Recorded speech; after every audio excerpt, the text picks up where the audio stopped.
চূড়ান্ত কর্মসূচি হিসেবে ব্লকেট কর্মসূচি সারা বাংলাদেশে পালন করি।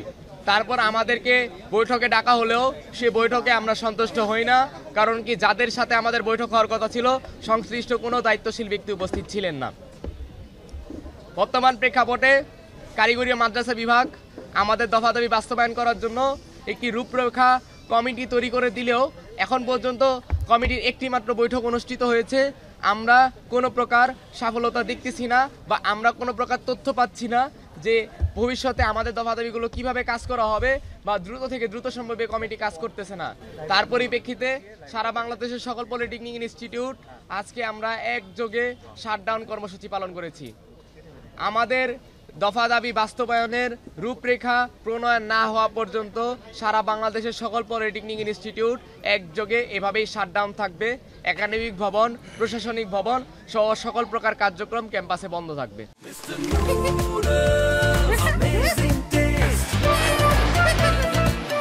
আমাদের 6টা দাবির মধ্যে যে সকল দাবি জরুরি ভিত্তিতে আমরা মনে করতেছি প্রয়োজন, সেটা হলো আমাদের 1 নং দাবি, যেখানে জুনিয়র ইন্সট্রাক্টর পদে ক্লাব ইন্সট্রাক্টরদের যে অবৈধ পদোন্নতি রায় আছে সেটা বাতিল করতে হবে। যারা এই মামলার সাথে জড়িত তাদের বিভাগীয় তদন্তের ব্যবস্থা করতে হবে। এছাড়াও ক্রাফট ইন্সট্রাক্টর যে পদবিটা আছে সেই পদবীর নাম পরিবর্তন করে অফিস সহকারী বা অন্য কোনো যৌক্তিক যে নাম দেওয়া যায় ল্যাব সহকারী, সেই নামটা প্রণয়ন করতে হবে। নিয়োগ বিধি যে আছে আমাদের নিয়োগ বিধি সংশোধন করতে হবে। ক্রাফট ইন্সট্রাক্টরদেরকে অবশ্যই যারা এইচএসসি ভোগ অথবা এইচএসসি ভোকেশনাল থেকে আসতেছে তাদেরকে এই পদগুলোতে পদায়ন করার ব্যবস্থা করতে হবে। আমরা ক্রাফট ইন্সট্রাক্টরদের পদোন্নতির বিরুদ্ধে না, কিন্তু তাদেরকে যাতে তাদের লাইনে বা তাদের সেক্টরে পদোন্নতি দেওয়া হয় 11 গ্রেড পর্যন্ত, সেই বিষয়টা নিশ্চিত করতে হবে নিয়োগ বিধিতে। এই জিনিসটা হলো আমাদের ইমার্জেন্সি। আর দ্বিতীয় যে ইমার্জেন্সি বিষয় রয়েছে সেই বিষয়টা হচ্ছে যে আমাদের যে এই বোর্ড কেন্দ্রিক যে বিষয়গুলো রয়েছে, যে কোনো বয়সে আমাদের কারিগরি সেক্টরে ভর্তি হতে পারতেছে, আমাদের কারিকুলাম আন্তর্জাতিক মানের হচ্ছে না, এই সকল বিষয় আমরা ইমার্জেন্সি মনে করতেছি। এছাড়াও আমাদের উচ্চশিক্ষার সুযোগ হচ্ছে না, যেটা আমরা 6 নম্বর দাবিতে বলেছি যে আমাদের জন্য একটা টেকনিক্যাল বিশ্ববিদ্যালয় প্রতিষ্ঠা করার গ্যাজেট প্রকাশ করতে হবে। আর আমরা জানি আমাদের 4টা প্রস্তাবিত ইঞ্জিনিয়ারিং কলেজ রয়েছে, সেই 4টা প্রস্তাবিত ইঞ্জিনিয়ারিং কলেজে পরবর্তী সেশন থেকে অস্থায়ী ক্যাম্পাসের ভিত্তিতে একাডেমিক কার্যক্রম পরিচালনা করে হলেও আমাদের যাতে পড়াশোনার সুযোগ করে দেওয়া হয়, উচ্চশিক্ষার সুযোগ করে দেওয়া হয়। আর আমরা আরেকটা বিষয় যেটা বলতে চাই, যেটা প্রাইভেট পলিটেকনিকের ক্ষেত্রে অনেক বেতন বৈষম্য দেখা যায়, এমনকি তারা ইন্ডাস্ট্রিয়াল অ্যাটাচমেন্ট সহ অন্যান্য এই ভাতার সুবিধা পাচ্ছে না। তো সেই ক্ষেত্রে প্রাইভেট পলিটেকনিক ইনস্টিটিউটগুলোকে যোগ্যতার ভিত্তিতে তাদের ভবন আছে কিনা এবং ল্যাব ওয়ার্কশপ আছে কিনা সেটার ভিত্তিতে দ্রুত থেকে দ্রুত সম্ভব এমপিও ভুক্ত করে আনতে হবে, যাতে তাদের বেতন বৈষম্য দূরীকরণ হয়। এমন অনেক প্রাইভেট প্রতিষ্ঠান আছে যেখানে একটা রেফার্ড এক্সামের জন্য 4,500 অথবা 2,500 টাকা করে নেওয়া হয়, কিন্তু অথচ সরকারিতে যদি আমরা আসি তাহলে একটা রেফার্ডের জন্য আমাদের ফি দিতে হয় 450 থেকে 350 টাকা। এখন সেই ক্ষেত্রে তাদের সাথে এরকম ধরনের অনেক বৈষম্য আসতেছে। তো সেইগুলো নিরসন করা খুবই দ্রুত থেকে দ্রুত সম্ভব প্রয়োজন।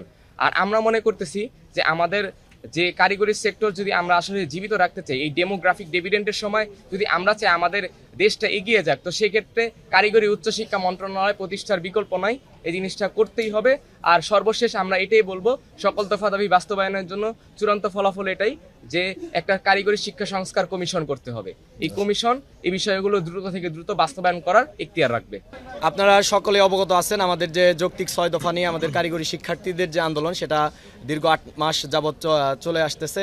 তো আমরা বিভিন্নভাবে আশ্বস্ত হয়েছি সরকার পক্ষ থেকে বিভিন্ন মাধ্যমে এবং আপনাদের মিডিয়া কর্মীদের সহযোগিতার মাধ্যমে আমরা আশ্বস্ত পেয়ে আসছি, এই পর্যন্ত আসছি। কিন্তু আমরা আমাদের দাবিগুলো বাস্তবায়নের লক্ষ্যে পরিপূর্ণভাবে কোনো সমাধানের দিকে যেতে পাচ্ছি না। আমাদের মনে হচ্ছে যে আমরা যেতে পাচ্ছি না। সেক্ষেত্রে আমরা শিক্ষার্থী সমাজ শুরুতে একটি কথা বলেছিলাম, আমরা কোনো সহিংসতায় যাব না, আমরা সাধারণ শিক্ষার্থী, আমরা কোনো অবরোধ, কোনো জনদুর্ভোগ সৃষ্টিকারী কোনো কর্মকাণ্ডে আমরা যাব না, আমরা সেটি বলেছি এবং সেটি নিশ্চিত করেছি।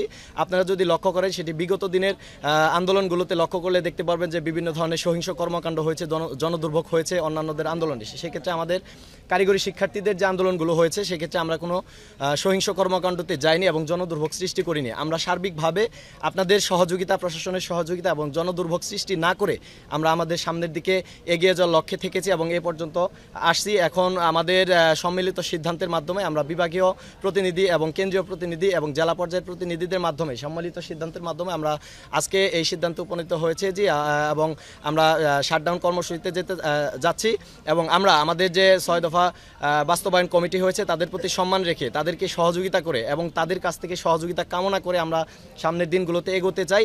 আমরা একটি কথা পরিষ্কার করে দিতে চাই, সেটি হচ্ছে আমরা আমাদের দাবি বাস্তবায়নের লক্ষ্যে এই ক্ষেত্রে আমরা কোনো জনদুর্ভোগ বা সহিংস কর্মকাণ্ডে যাব না।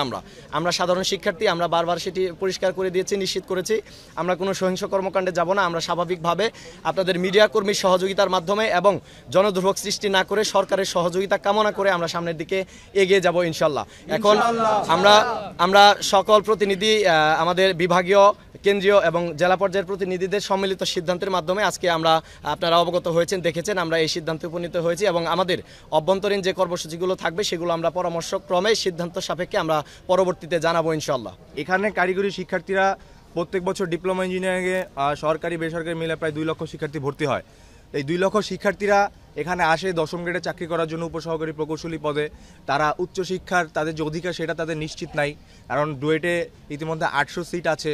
তো বাকি যে সকল শিক্ষার্থী এবং সরকারি জব পাচ্ছে হচ্ছে শুধুমাত্র 5 to 10%, বাকিরা কোথায় যাচ্ছে? তাদের অধিকার তো আমরা নিশ্চিত করতে পারছি না। তাদেরকে আমাদের যারা আমরা শিক্ষা নিচ্ছি, আমাদেরকে যারা শিক্ষক, তাদেরকে সুষ্ঠু প্রশিক্ষণ দেওয়া হচ্ছে না। আমাদের টেকনিক্যাল টিচার্স ট্রেনিং কলেজ, সেখানে কোর্সের কোনো মানসম্মত রূপরেখা নেই। আমাদের তো অধিকারই নিশ্চিত হচ্ছে না। এখন কথা হচ্ছে, আমি 4 বছর ডিপ্লোমা ইঞ্জিনিয়ারিং পাশ করলাম, আমার এখানে দক্ষতা ভিত্তিক কার্যক্রম করার কথা, আমার 60% প্র্যাকটিক্যাল হওয়ার কথা, যেখানে আমার ক্রাফট ইনস্ট্রাক্টর, ল্যাব অ্যাটেন্ডেন্ট যারা, তারা আমাকে শিক্ষা আমাকে হেল্প করতে পারছে না, আমাদের সাথে কোঅপারেট করে কাজ করতে পারছে না। তা আমি এখানে যদি শিক্ষিত, আমার যদি পেশাগত দক্ষতা যদি আমি উন্নয়ন না করতে পারি, আমার তো সার্টিফিকেট নিয়ে কোনো লাভ হচ্ছে না। আমার দিন শেষে সেই সার্টিফিকেট নিয়ে ঝালমুড়ি খাওয়া ছাড়া কোনো উপায় নেই। কারণ আমার একজন টেকনিক্যাল এডুকেশনাল স্টুডেন্ট যারা, সে 3 মাসও যদি দক্ষভাবে কাজ করে বা কাজ শিখে, তার সার্টিফিকেটের প্রয়োজন নেই, তার দক্ষতাই তার শক্তি।